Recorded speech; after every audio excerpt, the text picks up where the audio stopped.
और क्या करता है कंस, भूटे से घड़े में पीने के लिए पानी दे रहा है। 10-10 दिन की गली हुई रोटियां देवकी और वसुदेव को भोजन के रूप में दे रहा है।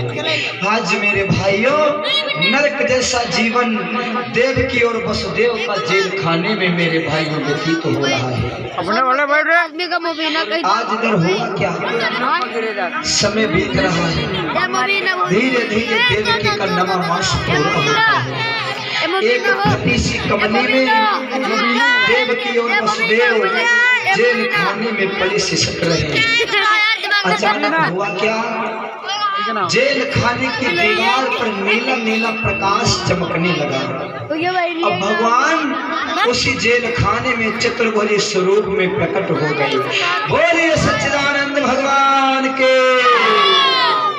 जैसे सच्चिदानंद भगवान प्रकट हुए सम्मुख, ऐसा लगा देवकी और वसुदेव के सारे दुख दूर हो गए। हृदय में आनंद के सागर उमड़ने लगे। हाथ जोड़े देवकी वसुदेव बैठे हैं, भगवान से बोले, प्रभु जिस काल कोठरी में कंस 6-6 महीने झाड़ू नहीं लगवाता, हाँ, और जहाँ पर आपके स्वागत की पूजन वंदन की कोई सामग्री नहीं उपलब्ध है, ऐसे स्थान पर आपका आगमन प्रभु। भगवान बोले, तो अब घबराओ नहीं, मुझे क्या चाहिए, मुझे तो केवल प्रेम चाहिए, भक्ति चाहिए, श्रद्धा चाहिए, और वो तुम दोनों के भीतर सर्वदा से विराजमान है। तो देवकी वसुदेव कहने लगे, प्रभु आप हमारे घर में बालक बनकर के आए हो। जैसे त्रेता युग में मैया कौशल्या के यहाँ आए थे, द्वापर युग में उसी प्रकार से माता देवकी के यहाँ आए।